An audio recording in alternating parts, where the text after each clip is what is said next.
This is 10:01. Coach for coaches. I'm in Hartford, but Phil's somewhere else. He's gonna let you know. Ah. Oh, look at I see Virginia's here. Wow. Hi, Virginia. You're looking fabulous. Good to see you. Hey, Pete. Hi, Dan Barry. Everybody wave. Hi, Brian. And there's James Costello. Hello, James. So anyway, my name is Phil Valentine. In Warwick, Rhode Island. I mean Warwick.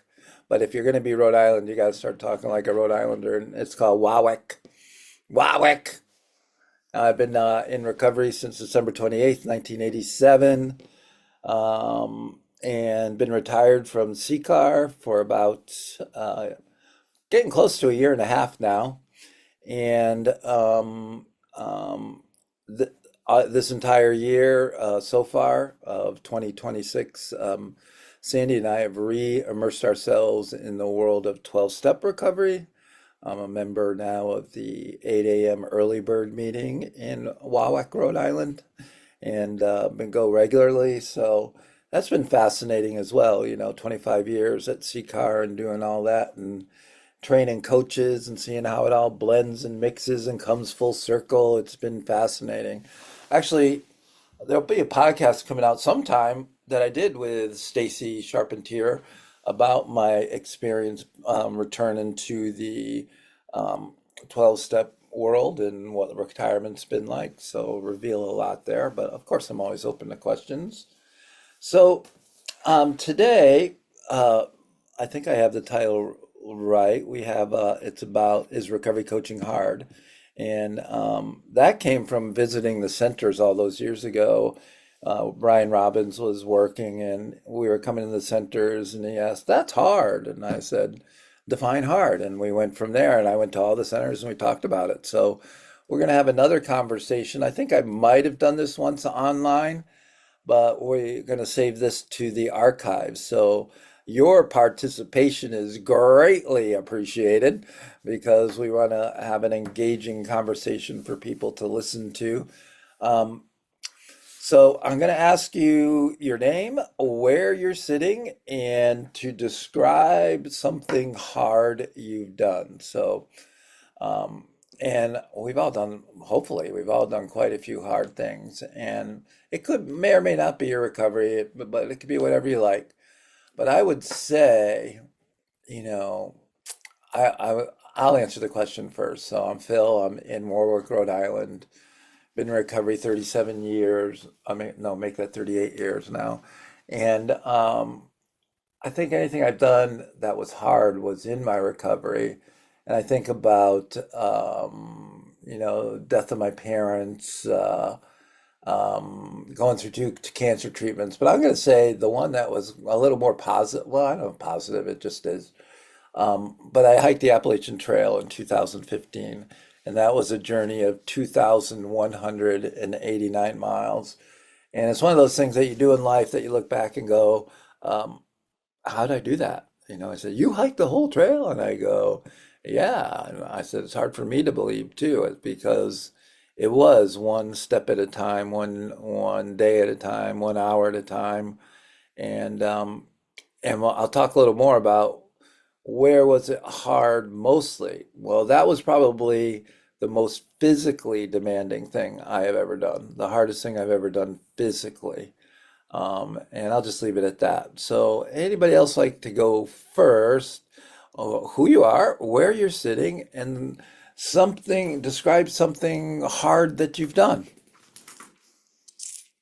And this is like thank you, Shireen. You're a sweetheart. And you look very happy with all those happy emojis. Good morning, everybody. I am always happy. My name is Sheree Fielder. I am right now in New Haven Community Center for CCAR. And what was hard for me, and it's still hard sometimes, was chemo process and burying a mother with the same disease I've had. Yeah. It's a hard thing. So we used to have conversations together, and at the end, I end up being the one that have to bury her instead of the other way around. But that's really hard. But CCAR helps to keep me going, and my recoveries really help keep me going. So it's all the way up. There's no When you looking back. I can do this. We can all do this. when you say chemo process, that's like chemotherapy for cancers. That's what you meant? Chemo for and radiation for cancer. I had lung Uh, cancer twice. So I sound raspy. Sometimes I sound like a man, but believe me, I'm 200% woman. okay. I have a joke, but I'm not going to tell it. So anyway, Marky, how are you?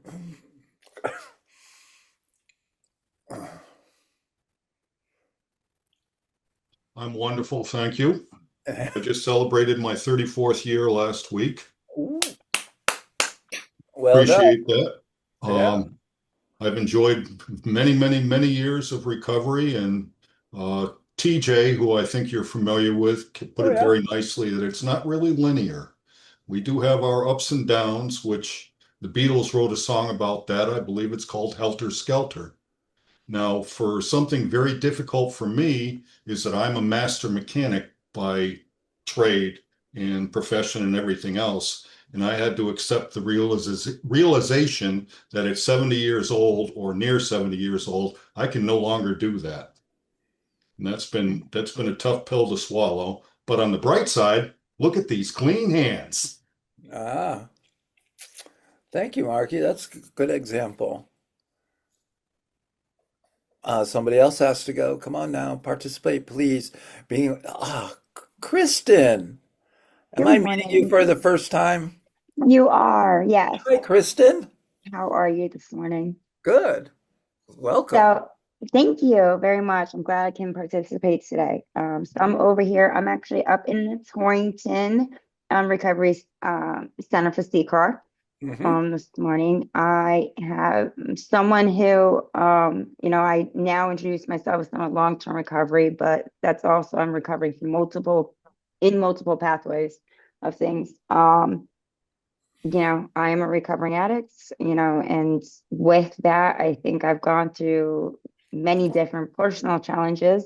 You know, um, a small one that I look at is, coming back after relapse, right? Hmm. A few years ago. But definitely in general, I think as personal growth, the hardest thing that I've had to do is remind myself of personal boundary when it comes to myself and others, which now I apply professionally. But, being aware that it's okay, I have boundaries and I don't have to people please anymore, right? um, so yeah, that's, realizing that I can say no and that's an answer or whatever it may be, but I can remain within boundaries. And that's been a huge growth for me over the years and learning how to sustain that. Thanks, Christian. I'm sure you may have heard of me, so I'm going to ask you a question. You okay with Mhm. that? I hear people say about boundaries, and you gave me one example of saying no, but give me an example of where you feel you've established a boundary recently. Um, I think I was able to actually apply that professionally where I can be able to I think filter myself better, right? Like make sure like reserving myself where I'm a very transparent person, but I Hmm. use my filter, or Damn, I wish even I had one. I try. We're not, definitely Yeah, still a process, right? yeah. Um, I think also, and with saying that though, is so like I have a side project where I am, you know, I'm grateful to having the job that I have at CCAR and what I do here as a coordinator, Hmm. and kind of just starting out here. I also have a side project that I do outside of CCAR where I can continuously be support to other recovering addicts who are Yeah, in actually it's in the former sober house that I used to live in. To yeah. be able to be, I've been here, I've done that, but it ain't clear boundary of just being like, I'm here to do this, right? And this is my bubble here, and my Hmm. other bubble stays over there. Okay, that's a good um, example. because Yeah, sometimes that can get blurred. right? Oh, Like sure. we can definitely blur those things. So whether it's the other person that understands or not, I have to make sure for my own self that I'm staying honest with myself. So yeah. There's life is a gray area. Hmm. The more that I Absolutely. get into recovery and the older I get, the black and white seems to fade and all turns to gray. Yes, I agree. All right, thanks. Good to meet you. Hey, Pete, how are you? Hi, Phil. Hi, everyone. My name's Pete, and I'm sitting in Vancouver, Washington. And I think, kind of, I agree with Kristen. My recovery in a lot of ways because I'm on a growth path has been hard. But I think the thing I wanted to share was when I hit 20 years of recovery, which was about 5 years ago, my son had shared with me something that had happened to him when he was like around 8 years old. And he had been molested. And when I did the timing, I realized it was 1 year before I went clean and sober. And that really that was hard for me just because, 20 years, typically that's kind of a celebration, right? Hey, you've achieved a certain amount of recovery, blah, blah, blah. But it humbled me um, because, it obviously took him a while before he was ready to share it. And then when I did, like I said, when I tracked back the timing and realized it was 1 year before I went clean and sober, that really kind of broke me inside emotionally, spiritually. Mhm. Like it was a reminder um, of how much pain that I brought to the world and to the people around me, and not protecting my son the way like a parent that was present would be doing. Because I figured he was safe, whatever. I mean, my last year was pretty bad. I was getting into a lot of harder drugs and kind of just, I mean, it was more like daily instead of like on the weekends or whatever. But anyway, there's, I guess that's what makes it hard too. It's like, it just sounds like of a bunch of excuses. Even now, talking about it, after I've had time to process it and find healing and peace within. Fortunately, my son, has forgiven me and we have a great relationship, but it still doesn't take away inside me um, what I potentially created Mhm. or allowed. And so, what it taught me in my recovery is that it doesn't matter how long I've been on this path, that there may be other things, other people that I have harmed along the way. And, just have a sense of humility about my recovery, never to think that I've achieved or arrived in any way, just that this is what I've done. Mhm. So, that was one of the hardest things for me because I actually questioned my recovery, like what was the purpose of it all, why am I here? What am I doing it for? If things are coming up after 20 years, when you do all this work of healing and all that and digging through your mess, and then something pops up, right? And then I realize, it could probably continue.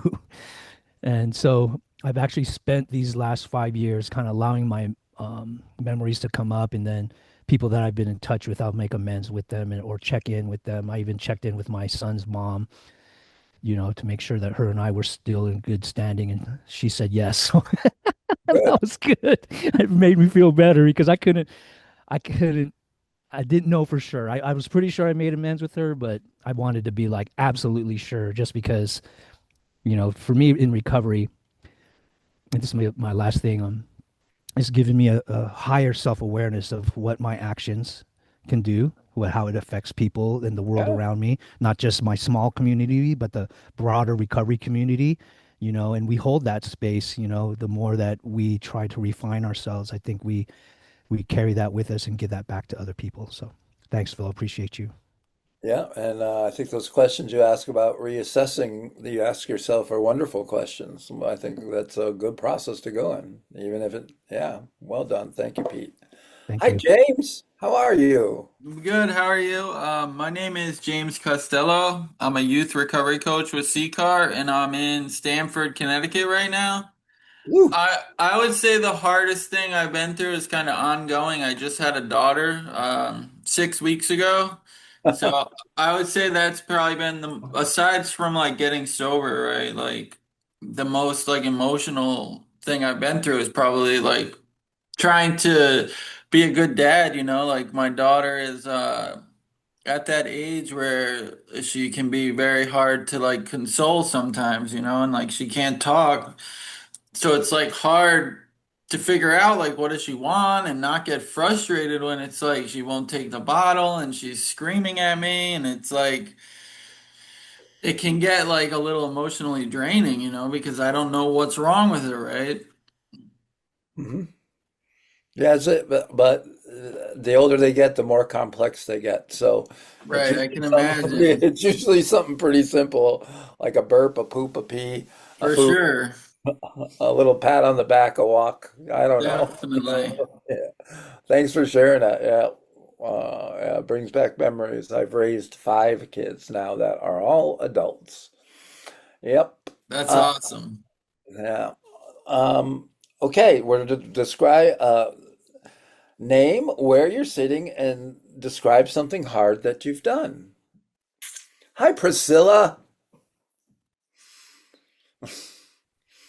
Good morning. I'm Priscilla Schaefer. I'm a person in long-term recovery. And where am I sitting? I am sitting in Spring Lake, Michigan, which, of course, in Michigan, we use our little palm. And I'm a native Detroiter. I live 200 miles west, so I'm a couple miles from Lake Michigan. Mhm. And I'm sitting here listening to all your things and reflecting and and when I just heard someone share something, I know that Phil's story, about his life experience, the Appalachian Trail, and then you hear someone talking about their personal family. And mine seem not so hard now. So, but I think of, I can add them up. I mean, like, just say I'm older, I'm like, relationship, and job. And ironically, on the social media, my own Facebook page, I posted a memory from walking away, deciding to walk away. The county I live in, Ottawa, it's semi-rural, but it's very winter. We get like 90 inches of snow in the winter. Some of you may get more.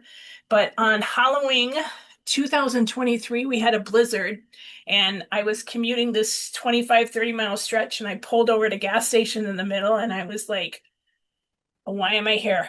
And why am I doing this? It used to not bother me, but over the years, weather is not my friend.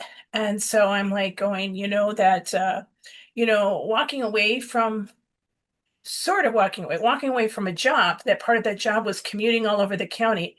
I don't want to do all that. I would just like to go to work. So I'd like to just come here or I just like to go there. So I reinvented myself. I've done had the opportunity to facilitate CCAR trainings for I don't know, at least 12 years, I think, a long time.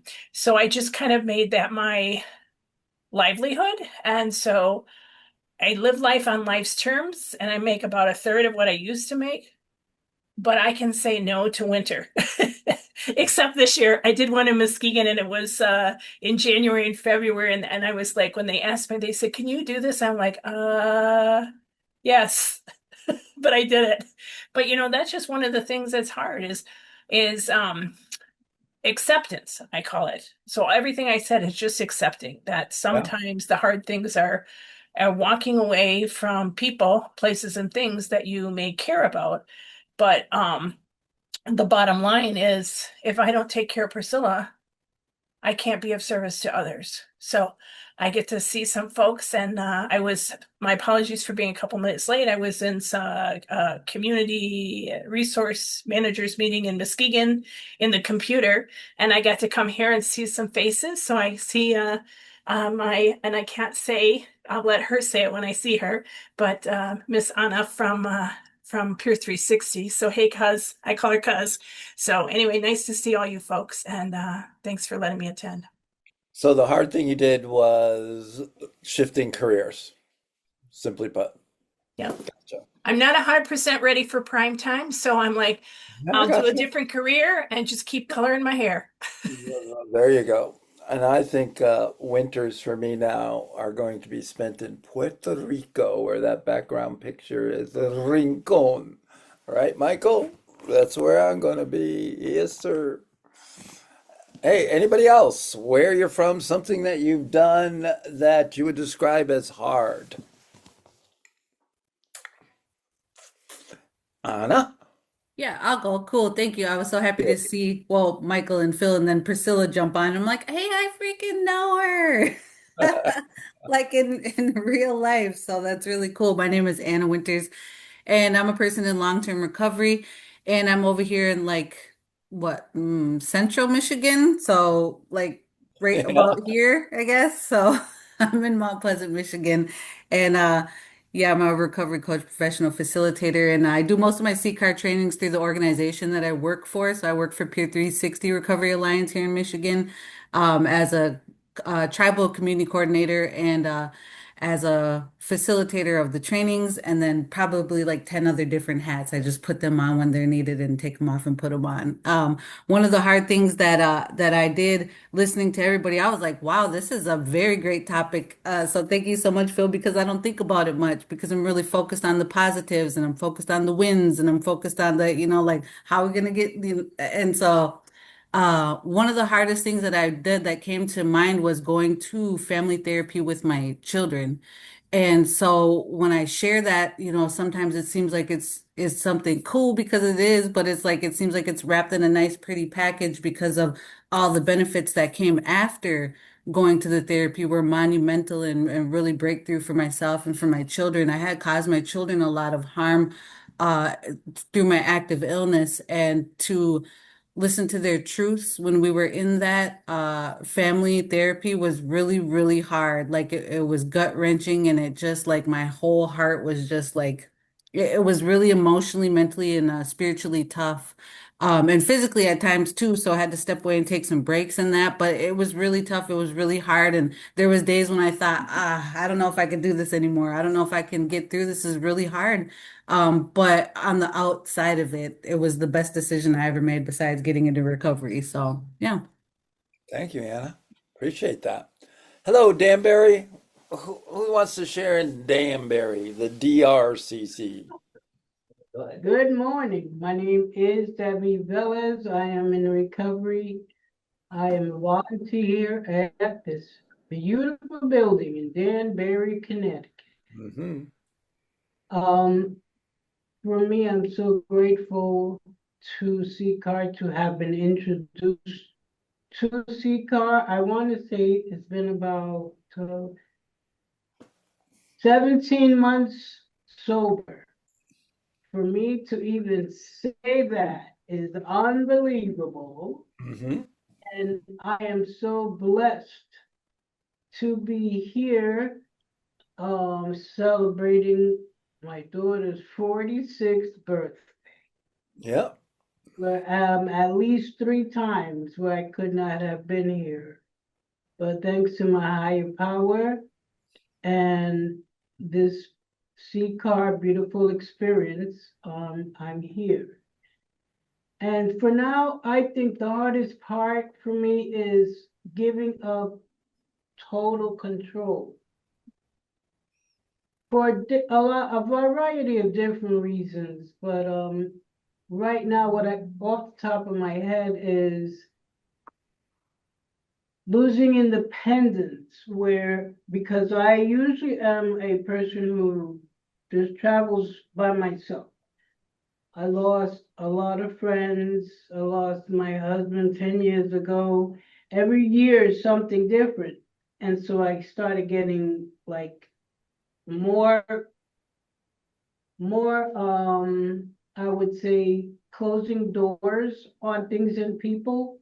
And so the control that I thought I had on myself, I really need to lose it, surrender, in order for this journey to continue in the right way.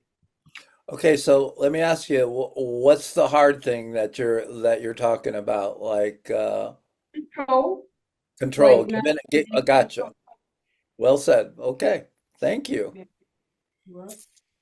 Um, Anybody else? Where you're sitting and something you've been through that's been hard that you would say is hard. All right. So we heard a lot of stories. How do you define hard.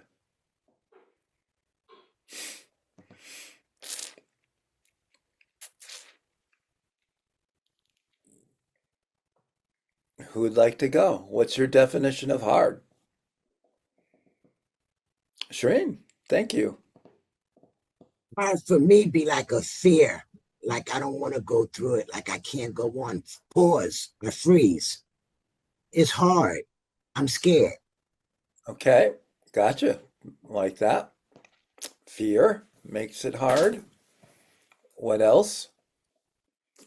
Define hard. Annette, hi.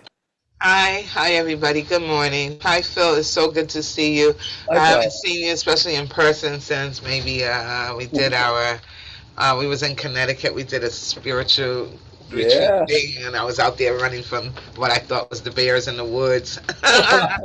I'm in New York. Phil, we did a lot of work together over the years, kind of like on one of the dinosaurs. I just remember us doing so much with the Recovery Coach Academy and moving forward. It's grown so beautiful.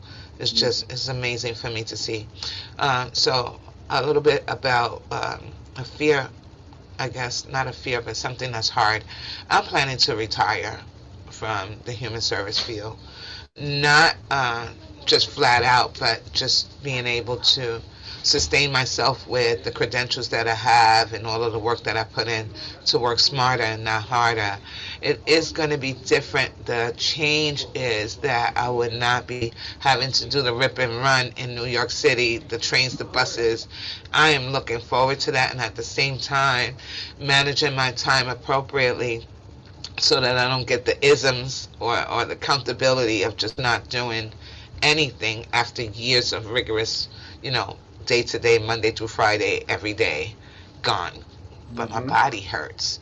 So I guess my fear is that I don't lose track of myself and my goals because I'm not working for an organization. Oh, Annette. How young are you? 61. Yeah, well, Yeah, I no, did a lot. I heard in this that we can look at retirement in a new lens just by changing one letter from retirement to refirement. So how are you going to refire yourself? What are you going to do? So yeah, somebody just stopped in to say hello to Annette. Mark, how do you define hard? Um, Forcing myself to operate in uncomfortable situations. And if you Mm, would like me to be specific about it, it kind of happened recently sure. where a very, very good friend of mine came forward with that she had been sexually assaulted 40 years ago. And it's just so hard for me to wrap my head around it. And then when she was talking about it, she went right back like it happened yesterday. And it was just like, wow. And for me to show empathy in this situation was just hard because I've never experienced anything like this in my own life.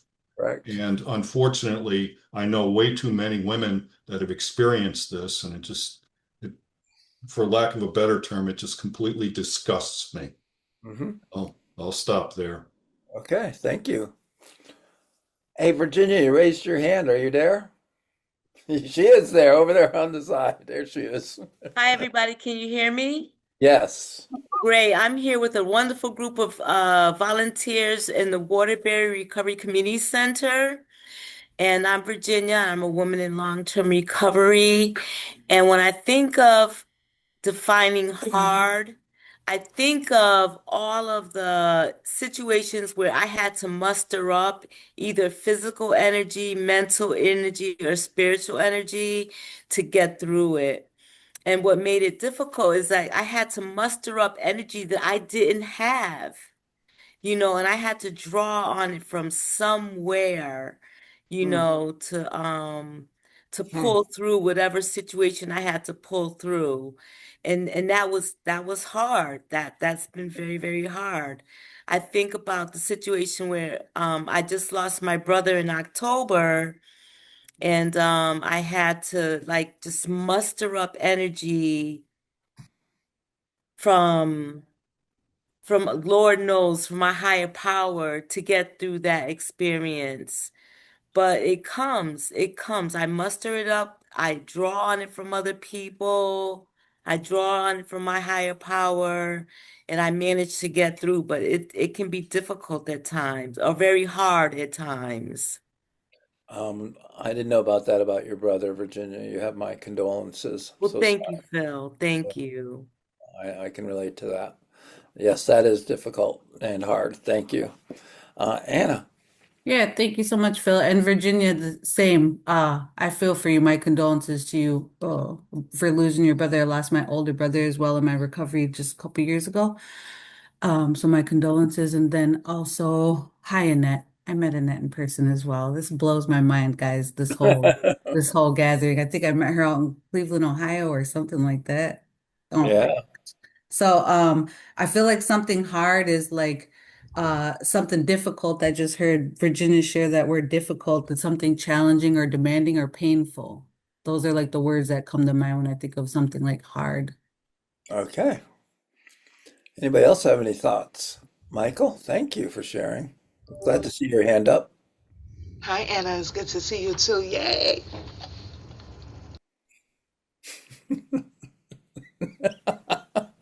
I see how what you did there, man.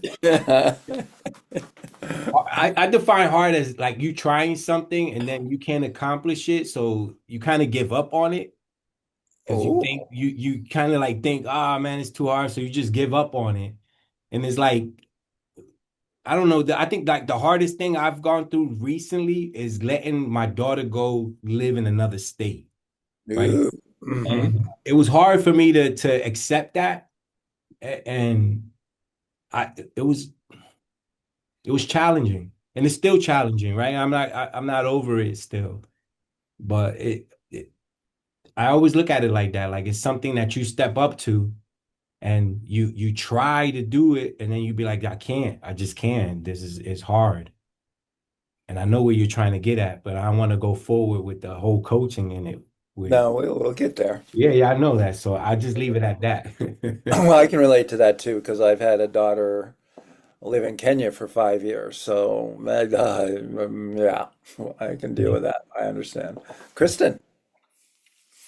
Uh, Um, yeah, I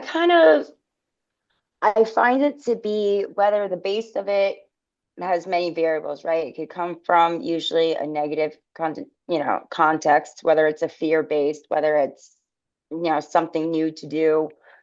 So I look at it as like a challenge can be, but it's a point for it's an opportunity for growth.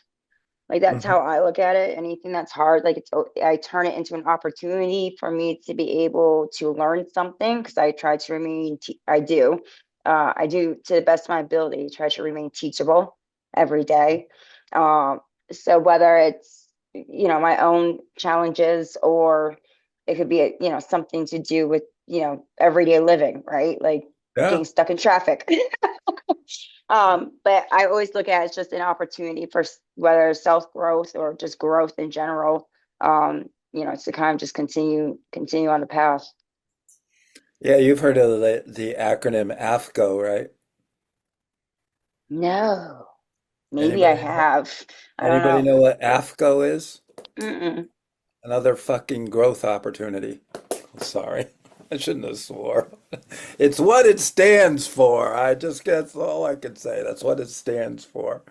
But yeah, because we don't always appreciate them when they're there. Priscilla.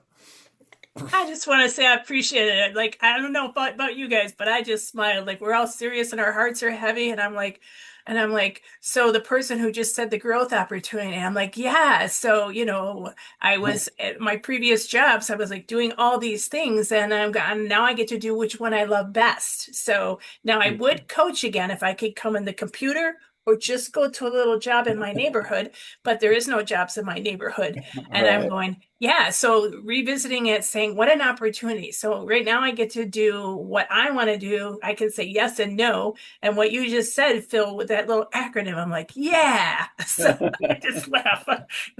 Yeah. So I mean, it just it lightens up the mood and just reality. Sometimes it's things we think and we want to say, but we don't want to say it. But since you said it, it's all good. Yeah, there you go. So, when a lot of you defined, we had a lot of what in your mind makes something hard, you know? So, what makes it hard? And when you think about it, what's hardest for you? Is it a physical challenge, a mental challenge, a spiritual challenge, or an emotional challenge? And so those are the four quadrants of healing, right? Physical, mental, spiritual, and the fourth quadrant, given to us by the lovely white bison that I always quote in this, is the emotional quadrant. So I kind of made some notes when you guys were talking about what quadrants some of you find hard. That's why I kind of said, for me, when let's use my Appalachian Trail analogy. The physical part is pretty obvious. You're walking 2,189 miles with 35 pounds on your back up and down mountains. Okay, so, and it really boils down at times, literally, I said, can I take the next step? And to go what Virginia eloquently put, I was able to muster up that energy that I didn't know I had to take one more step. The mental problem I was pretty good with. I didn't find that as hard. Um, um, the spiritual part, there was no difficulty at all because I was in touch with God just about every step of the way. It was like a mystical experience for me and just improved my conscious contact to a level I have yet to attain, but it elevated my entire one. And the emotional part, there were times that, I wanted to come off the trail. One time I was up on a mountain in New Hampshire, just only 350 miles from the end, and I called her up and said, I can't do it. And she goes, I'm in line in BJ's. Can I call you back? And she hung up. So I was like, she called me back, and somehow I made it through that little emotional jag, like we do. And so when you think of hard in the examples you gave, what quadrant came to mind? Where do you think it's most challenging for you? Shireen. Staying on what I said, it was a physical. No matter what happened, you're never ready for anything. You just have to do it. So my physical was get your mind right. Because first of all, you're that black sheep of the family. Nobody feels like you can't do Well, this. well, wait a minute. Wait a minute. So if you're going to get your mind right, then that's a mental challenge. It's not a physical challenge. Okay, the physical was doing it. Okay, you right. I was going with my emotional, but okay. The Now you're physical going was with your emotional. I can see you getting fired up over there. physical was putting my mind to something and actually doing it, having it there behind Oh. me. Ah, Just get to the point. Let's do it. And yeah, that mental was that little thing talking in my head, like, you think you can do it? Playing with me. Are you sure you can do it? And then my yeah, spiritual side said, girl, you know where you came from and how you was raised. And that emotion side said, shut up, dry your tears, and get it done. yeah, That yeah. All right. Yeah, I think you and I have both been through our cancer bouts, right? And people pass away of cancer and they say, "Oh, he or she, they fought the good fight." And I'm like, "Did I ever fight cancer?" I'm like, "How the hell do you fight cancer? If like it makes it seem like the harder you fight and the better fighter you are, you have a better chance of winning." And I asked Sandy about it, and she said something that kind of made sense to me. She said, the fight in you, Phil, was that you were open and willing to try anything to get better, and I was like, oh. Okay, that was a different spin because I couldn't quite like figure out. All right, I'm sitting here, I'm in a chair, they got the chemo poured in, they're pouring toxic chemicals into me. What the hell am I doing? I'm just sitting here taking it. It was more like acceptance than anything. And then once it kind of kicks the cancer out, you got a long time to crawl back out of that chemo hole. So, I'm still kind of crawling out of the one from 2 years ago, but yeah, I don't know. That was a little rabbit hole. Sorry about that, Pete.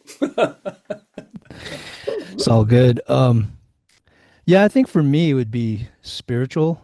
Um, Ooh.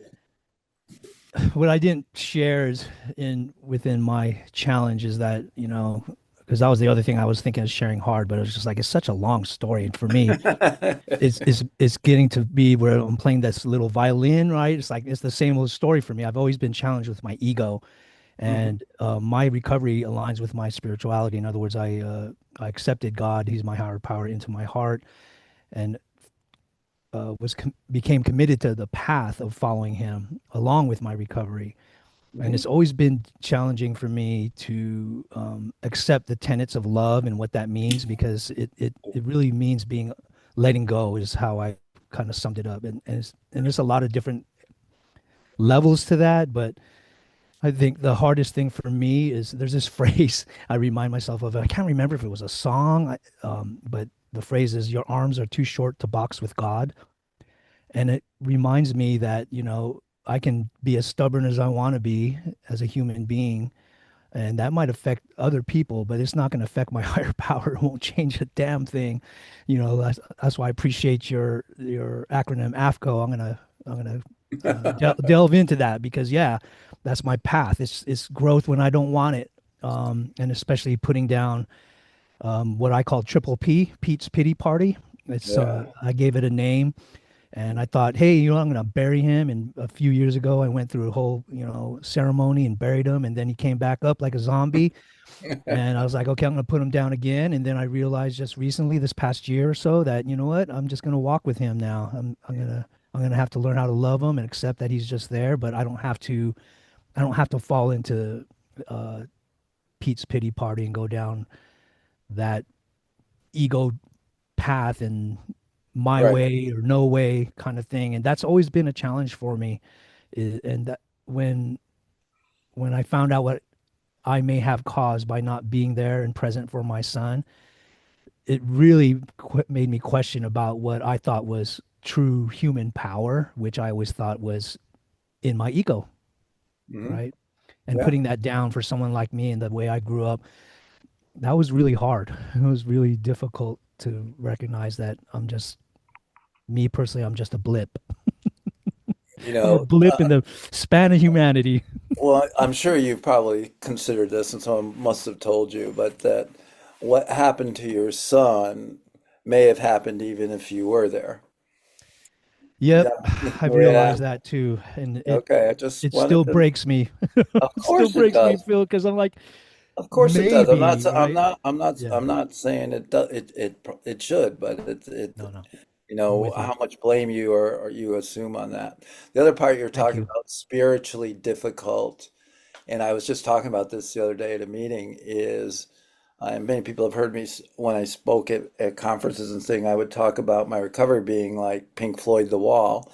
And my addiction was building the wall, and my recovery was tearing down the wall and Mm, to let the sunlight of the spirit in.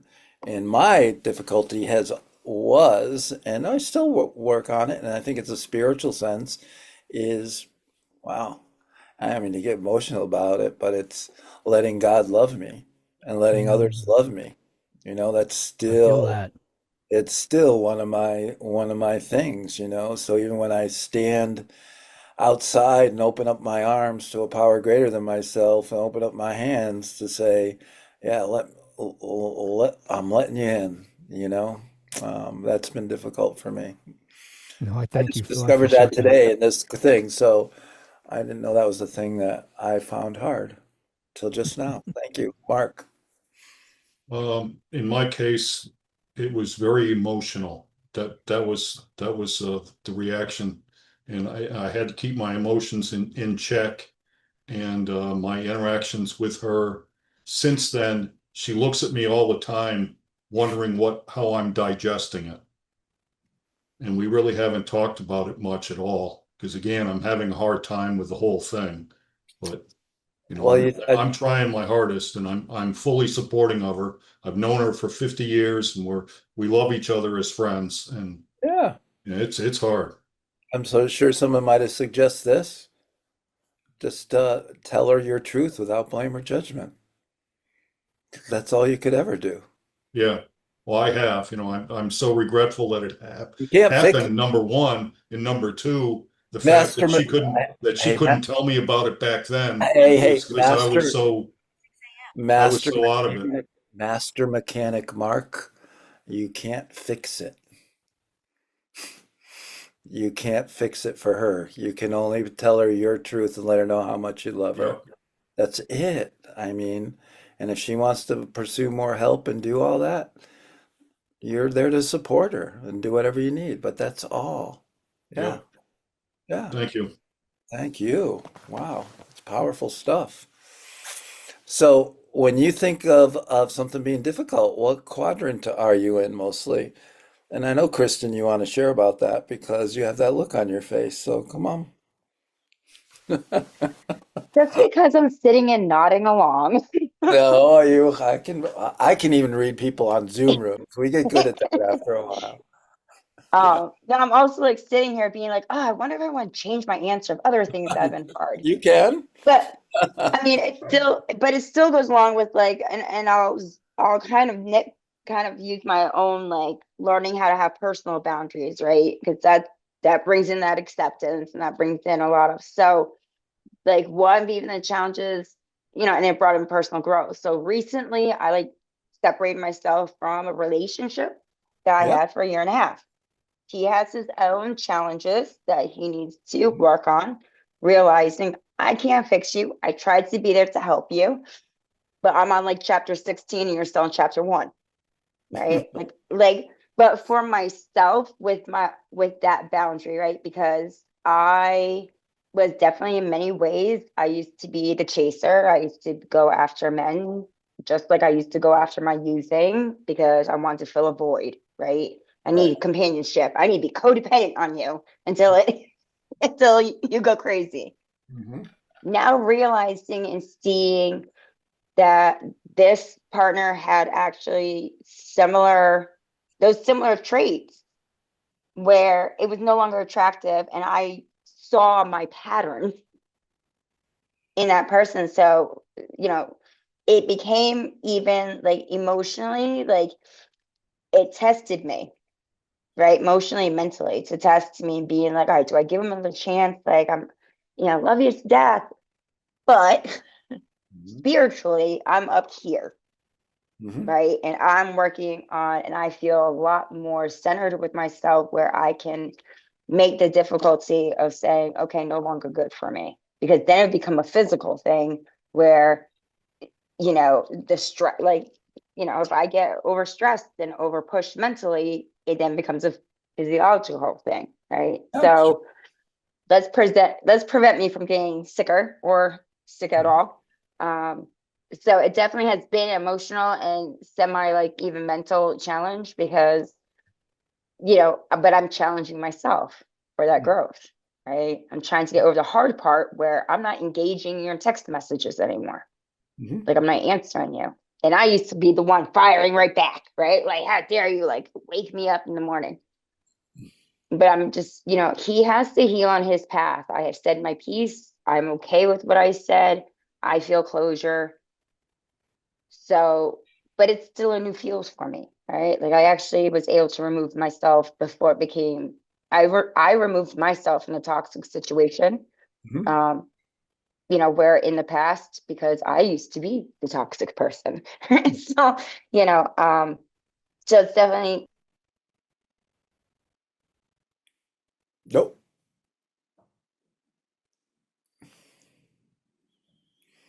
transition out of that before it became too much. Thanks, Kristen. I'm chuckling a little because you had like a lag. You went away for 10 seconds, but it came right back. So it's kind of funny. But anyway, I was going to say that you're exhibiting one of the characteristics of recovery that I believe is one of the most important, and that's self-awareness. And I can see you growing in self-awareness. So kudos to you. Continue. So you're on the right Thank path. you. Um, all right. We've spent some time setting the groundwork. Now where this is coaching for coaches. So is recovery coaching hard? Why or why not?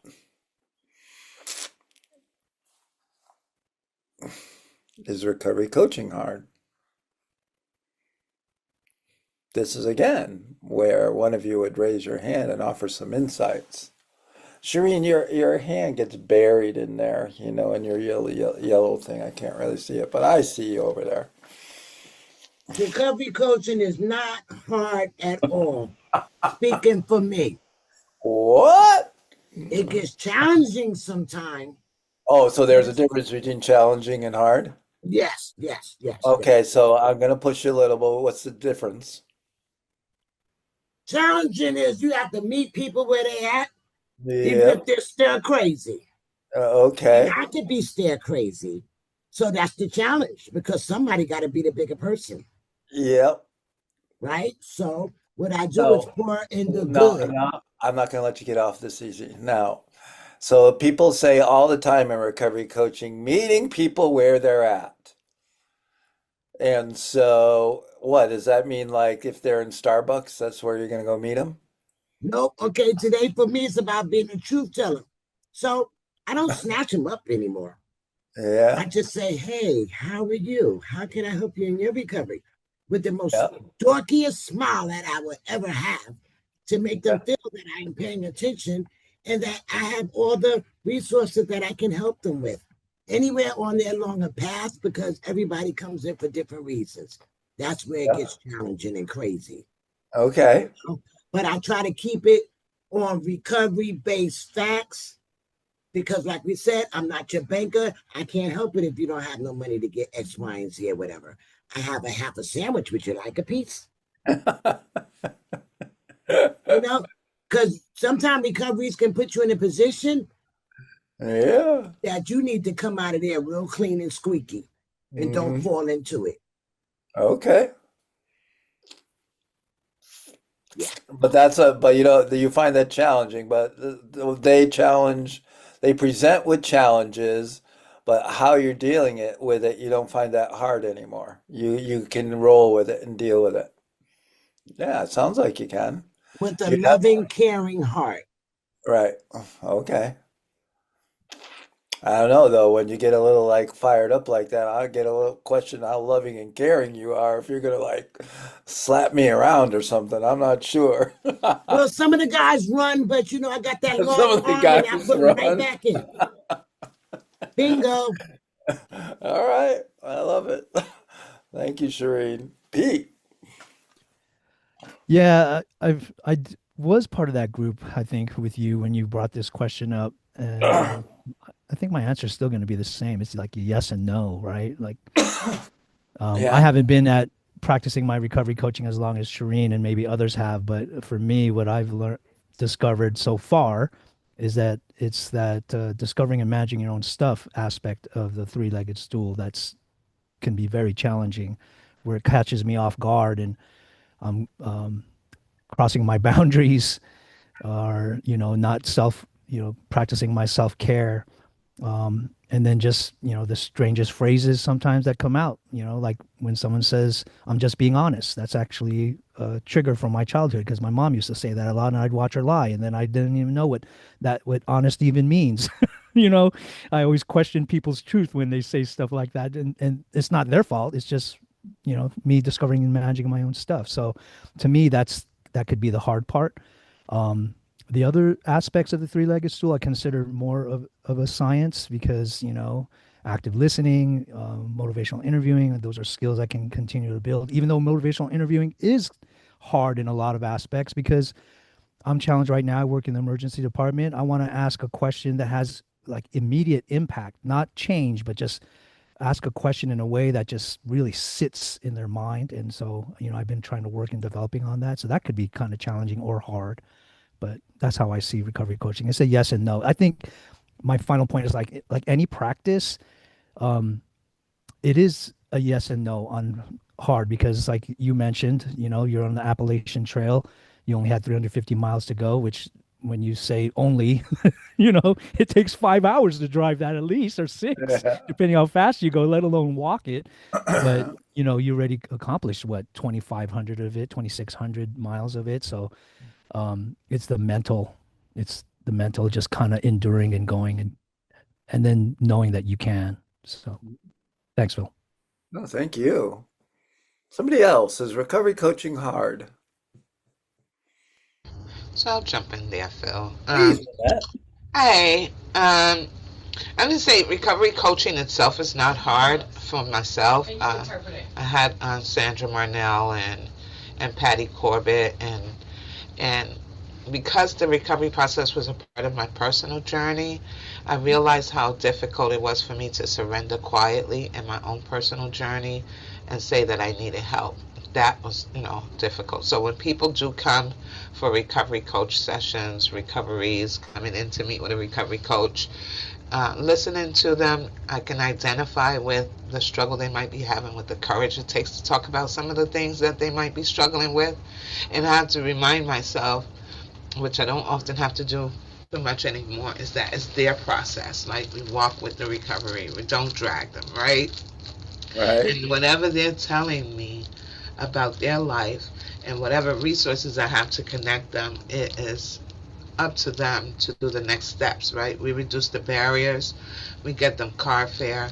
We have, within Samaritan, we have Uber services, car services. So let's say I set somebody up. They say they need to get to an appointment. They don't have money. They have a disability. We set up the car to go and pick them up. If they don't get in it, that's on them, And it's like they can't come back and tell me, because we have to do the truth teller. They can't come back and tell me something that doesn't match what they said they wanted to do. And we went through hell and high water, fire with gasoline draws on to get them to this destination. Now, can something happen? Absolutely. But most people know it before it happens so that it could be rescheduled or whatever. So the onus is back on that person. I don't say, well, you screwed it up the first time, so I'm not going to do it again, because I would. However, just having them to identify what it is that they said they wanted to do and how it matches their goals or how they're going to achieve it if they do it. And then if they don't, it's like, what, I surrender. I don't surrender where I'm going to just give up on them, but I surrender to, I can't do it for you. It's the concept of giving a man a fish and he eats for a day, teaching him how to fish and he eats for a lifetime. So, people pretty much don't come to me as the recovery coach because they're kind of like, I don't want to talk to Miss Annette because she's going to ask me questions and she's going to put it back on me. And, so it's teaching people that we can do things with you. We can't do it for you. It's humanly impossible to manage their life, my life, and everybody else, and all of the other administrative things that go with my position.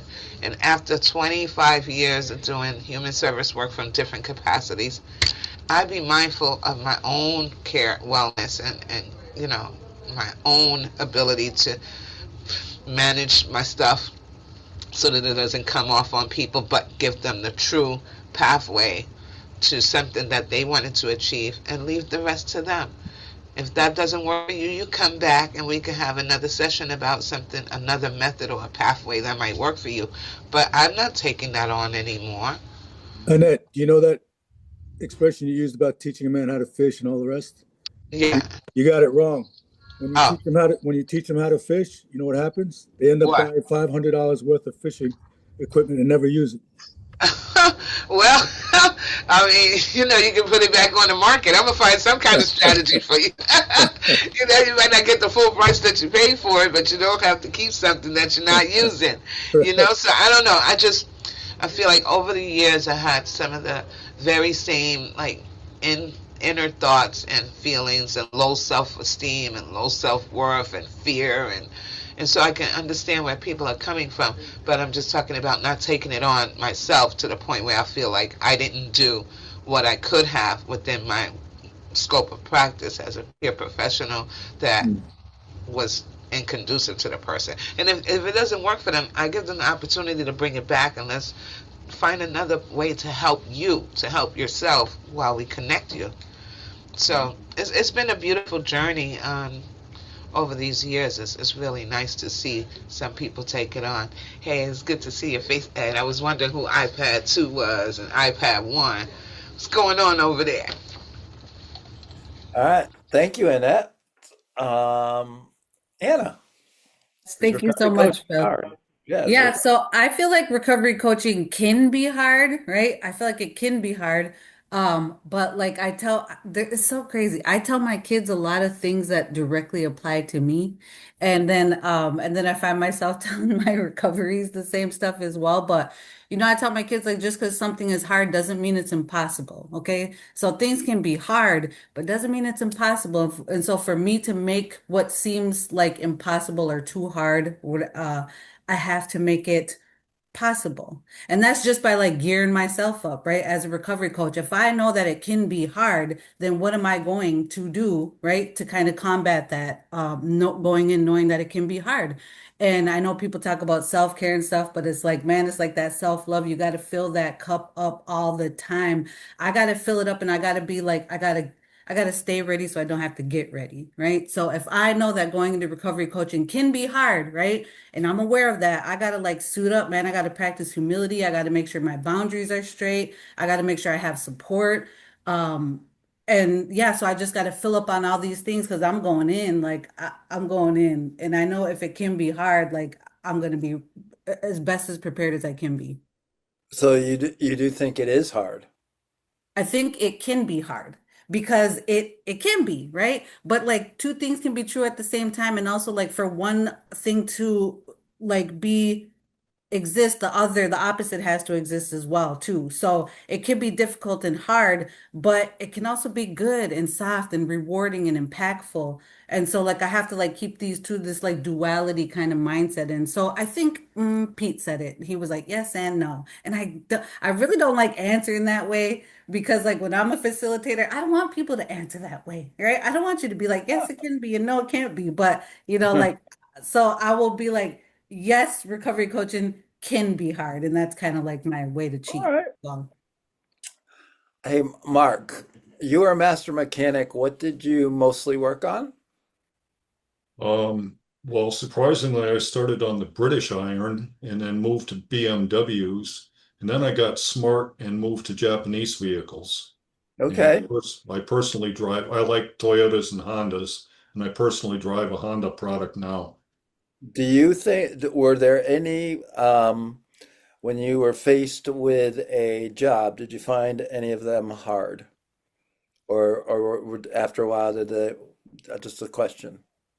No, not at all. Okay. Well, sometimes intermittent electrical problems can result in baldness when you Yeah. pull your hair out. The computer chips. It Gotcha. can be all kinds of things.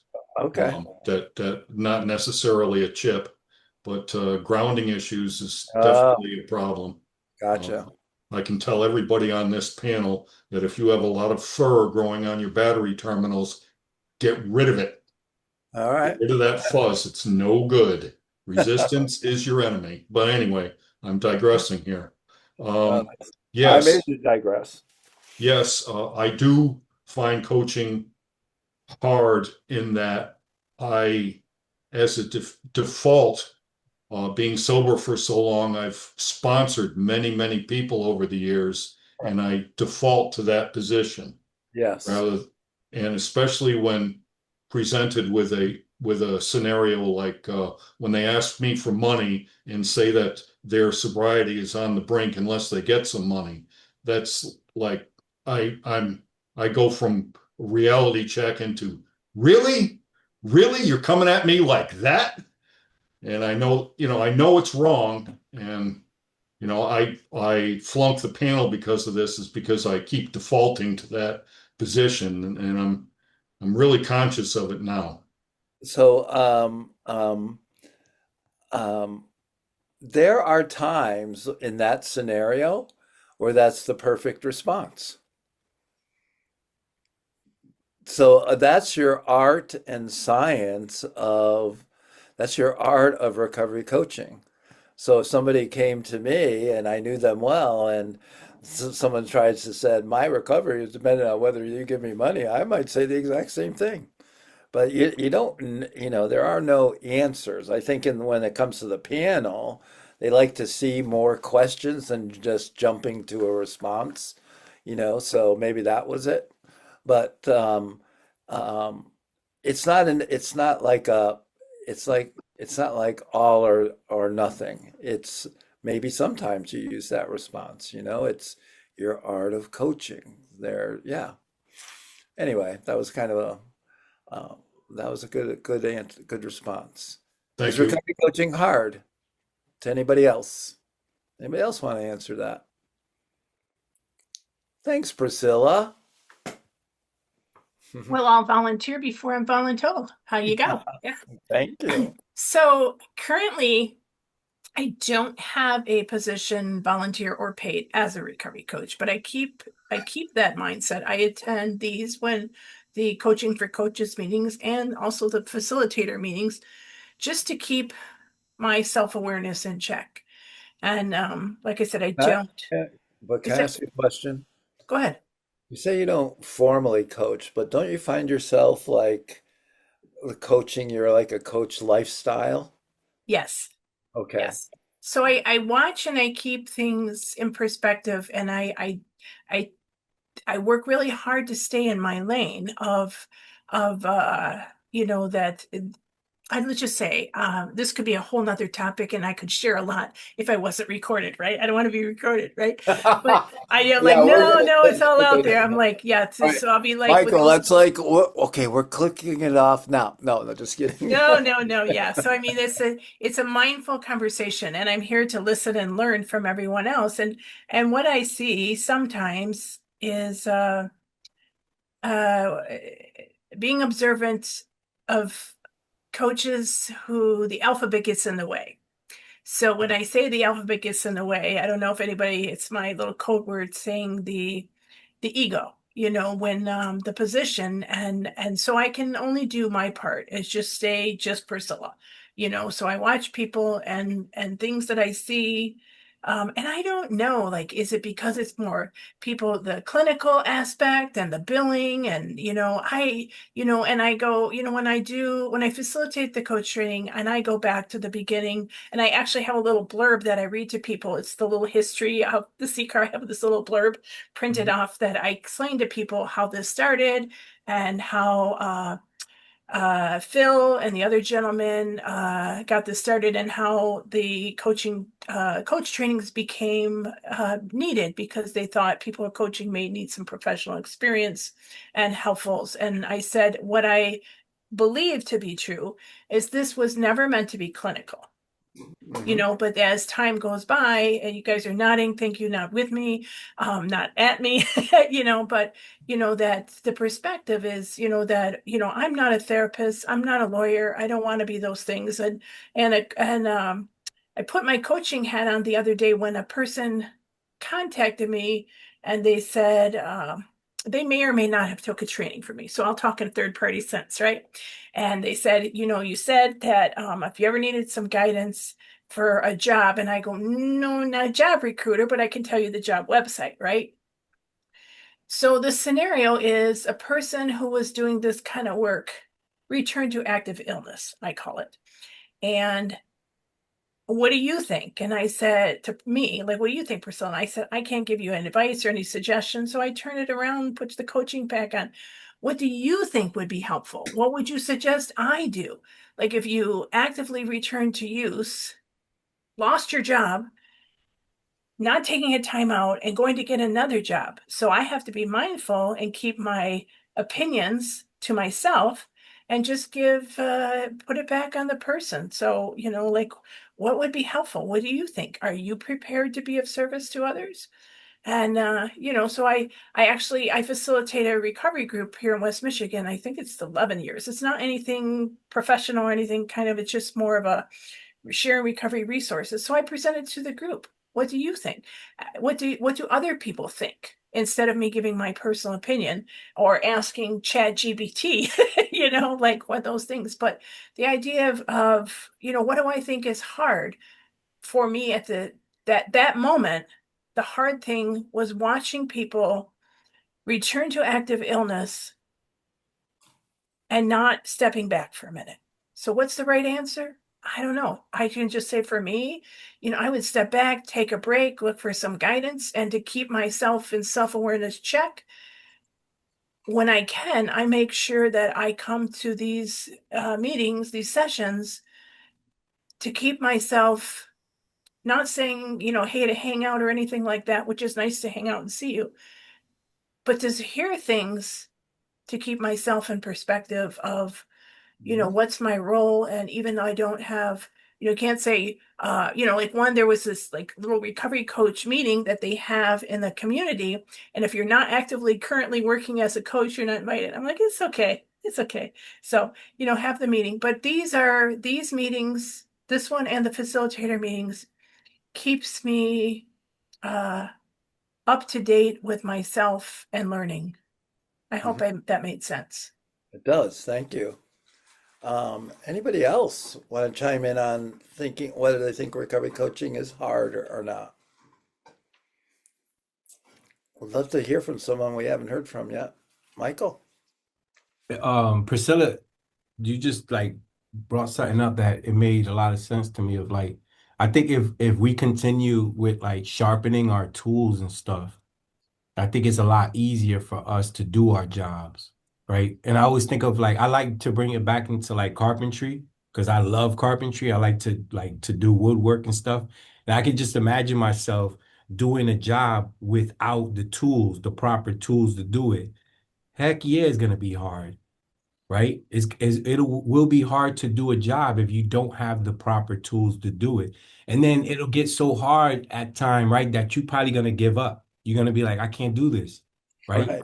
Because I don't have the proper training for it. I don't have the proper tools for it. I just give up. But if you sharpen your tools and you have tools, right? You equip yourself with these tools, your job would get a lot easier, right?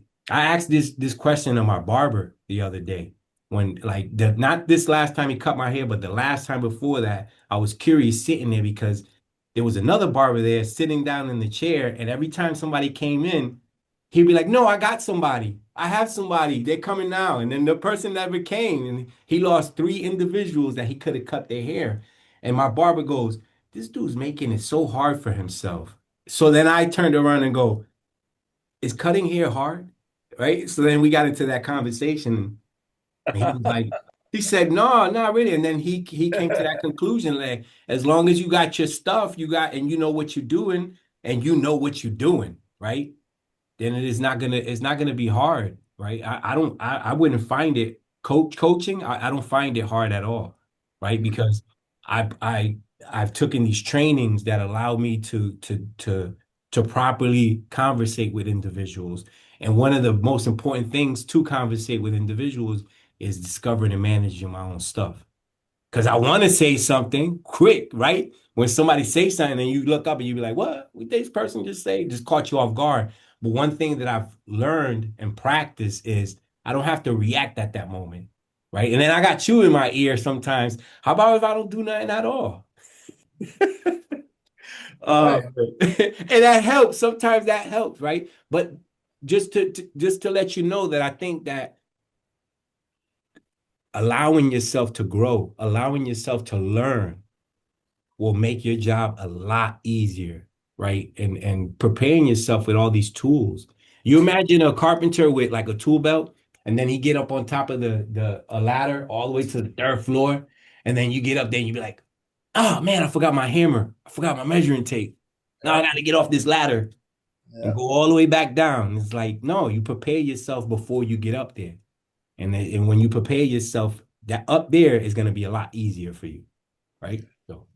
Well, I think it also depends on, you have to be aware whether you have the tools or not. And like we were having a wall unit brought into this house, and our television was off the wall. So Sandy and I took the big screen off the wall, and the bracket was in, and I knew I had like ratcheted those screws in, so it was in deep.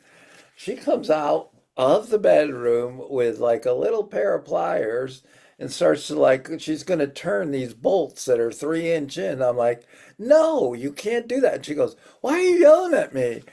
You can't possibly. I'll do it in the morning when the ratchet's out in the shed, and it was like it was funny because sometimes you're not like trying to take those bolts out with pliers, she'd still be there, Yeah. getting nowhere, right? And as a coach, um, I think it's sometimes I think people are called to the profession, so I think they have a natural set of skills. So I think most of us have a natural set of skills already.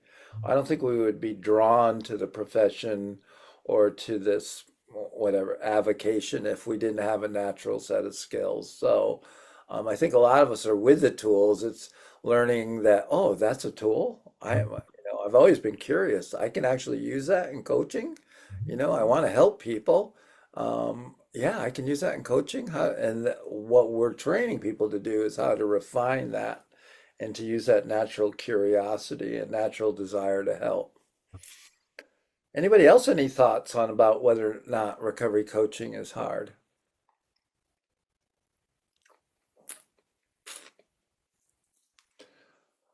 Let me throw something out there and then have you respond to it. So, um, I think for me, recovery coaching is easy.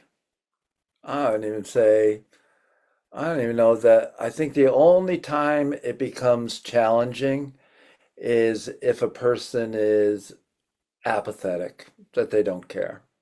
They don't really want recovery. They don't want to do anything. They're good, and I can try to motivate them but I think it was a lot of like what Annette was saying earlier. It's about time to let people go. Okay, this is your life. It's your decision. I'm attached to the what did Art always used to say, Michael? I'm open to the outcome, but not attached to it.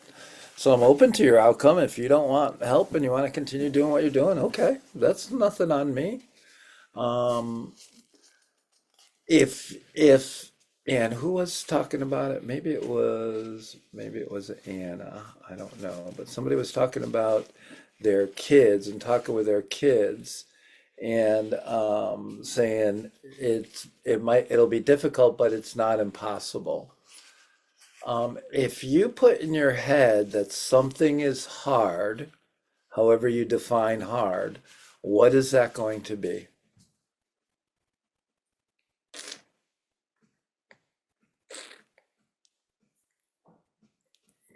If you have the idea that you're going to go into this session and it's going to be hard, what's it going to be?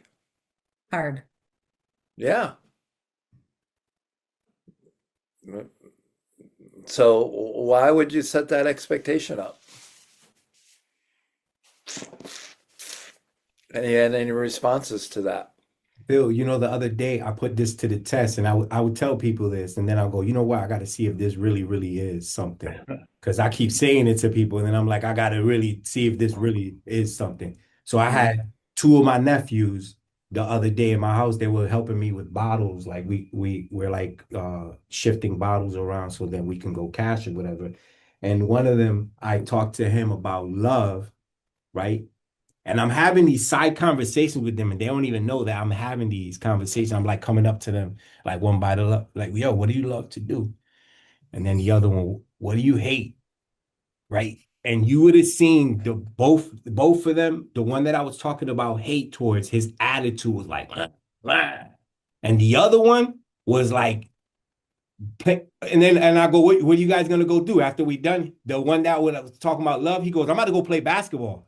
Because the Mhm. whole time he was talking about basketball, how he loves basketball and all that. And he was ready to go. And he was like, yo, I'm on my way to go play basketball. So he went. The other one, he what he did, he went in my mom's room and went straight to sleep. And he was upset. And he was like straight up saying, I was like, wow, you could talk to somebody about hate, and y'all all could put it to the test. You could talk to somebody about hate and then talk to them about love and look at their attitude and how it shifts. Hmm. What you just said right now, it makes a lot of sense. It's like if you even if you don't like it, let's suppose that I don't like coaching, Hmm. right? And then all of a sudden they gave me this job to coach and they say, hey, listen, go inside the emergency department and go help these individuals. And then I go, okay, but I don't like doing this. How likely, how likely and how hard is it gonna be for me? Well, how successful will you be too? That's that. Um, um, how does this? So we're talking about, is recovery coaching hard? And when I do this, I try to model coaching as best I can with all of you. But how would you use this conversation with a recovery?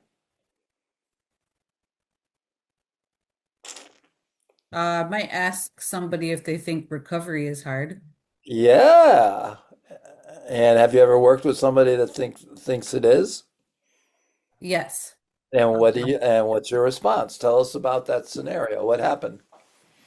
Oh God, there's so many. I'm sorry. I probably have 6 people I'm recovery coaching right now at the moment. So, Yep. one of the individuals was like, "This is just so hard, right?" And I'm trying my best, and I'm sitting there let them go because sometimes I'll let them go till they're blue in the face, and I don't say nothing. And then I'm like, um, "So what about it is hard?" Well, I Perfect. just told you, you know, Perfect. No, you didn't. No, you didn't. Mhm. All right. Perfect. Did they come up with an answer when you asked them? So what about it Oh is yeah, hard? yeah. What did they And say? he said where everybody thinks that I'm just an angry person walking around. Everything's gonna make me angry, and that's how they treat me. And I'm trying so hard not to be angry, but they think that, and by the time we got done with the session, man, he came up with himself this thing where I don't even, it works for him. He came up with this thing where, like, if he just says the word apples, he must have picked like a random thing. If he just says the word apples to himself, apples, apples, apples, that means that he's getting to a space where he can feel himself getting worked up. And then he has to start looking at things differently.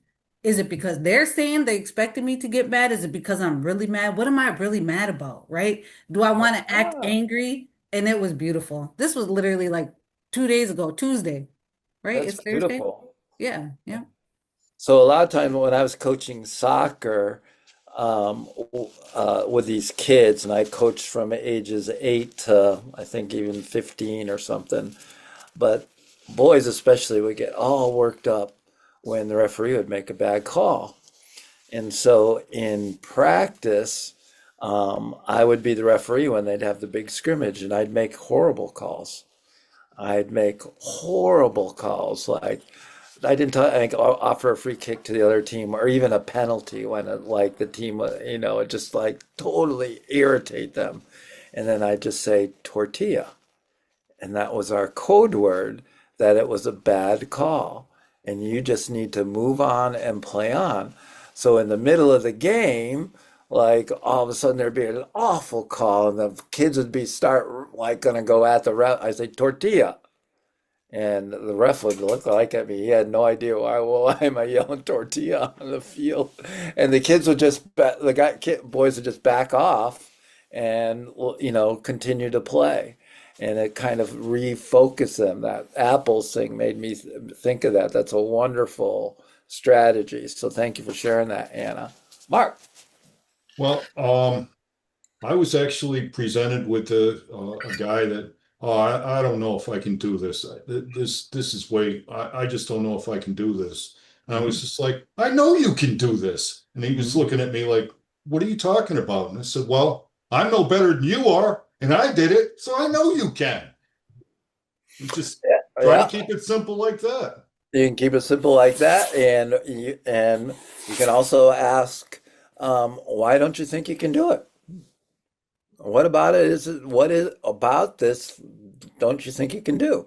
Because what we think sometimes in our head is completely different what the other person is thinking. And I always have boiled down recovery coaching as the quest for the question, right? The quest for the question. And then when you do something like that, that's your art that says, of course you can do this. That's being encouraging, that's being supportive, and that's always your art. So when you said that, how did the person respond? They were dumbfounded at first. Yeah, but I was there and I yeah, kind of explained that to them. I lost everything. I had everything and I lost it all. yeah. And here I am and slowly getting it all back again. It's all possible. Hmm. Yeah, good. Thank you. Um, any other responses to recovery coaching hard? Is recovery Virginia, you've always been one of the best coaches I've ever known. So do you find it hard still?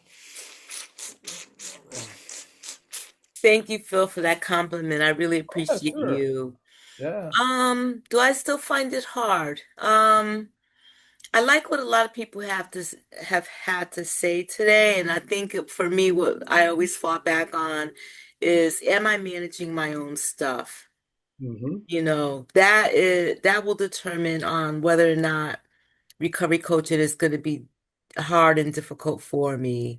Am I more invested in the outcome, Hmm. attached to the outcomes of situations? That makes it more difficult for me. Yeah. So it's just continuously you know, checking myself and am I managing my own stuff in this situation? And I find when I do that, it makes recovery coaching simple. I mean, easier for me. It's just getting out of my own way and asking the next right question and actively listening, falling back on that three-legged stool, my foundations. Yeah, I think what you're saying to me always, well, when we're asking questions, it's the seat of the stool, right? That the person is the best resource on their own life. And so that if we can draw out what they think is best for their lives, and, we don't have to accept everything. We can ask questions about whether we think what they're about to do is asinine. We can ask questions about that. But ultimately, it's like anything in life. It's their decision. Sandy and I have, 5 kids, and it's their lives. It's their decisions. I'm just trying to do my best so that they can enjoy their lives to the best of their ability. Because I really think that's the ultimate meaning of life. Are we enjoying it, and are we helping other people to enjoy it as well? I don't know what else we can really do as coaches, and we're not trying to get you to do. I mean, if you're going to tell me and convince me you're going to enjoy your life more on heroin, using it every day, I'm going to support that. If that's what you're going to convince me that's better for you, I might not believe it, but who am I to say what you're going to do with your life? Who am I to say that? That hasn't happened yet. And I had to call my son out on his marijuana use in our home. Thank God he's got over 3 years of recovery, and he's thriving in Chicago. And he was made manager of a gym, Equinox, which is a big, upscale gym. He's one of the youngest managers they've ever had. And I asked him a question one time when I, we caught him smoking. His sister caught him smoking, let us know. And I said, Matthew, you get down here now. And he took his time coming downstairs, and he was all high and stoned. And I asked him, "Do you want to continue to live here?" And he actually has told me since, "I thought about leaving." I said, "I know you did, but that was me, using all my experience." And I would say that was a difficult situation, but I knew the right question to ask. It wasn't hard because I knew that I had to confront with love. I had to ask him questions that were, putting his stuff on the line.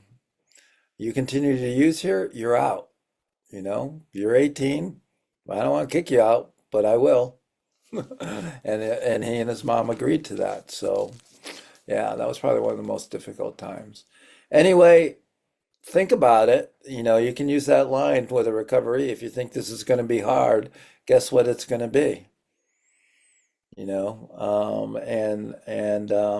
when you use the term hard, I hope you think of this webinar a little bit and go, uh, what do I mean by that? You know, is this going to be hard? So thank you guys. I appreciated our time together. We'll see you next month.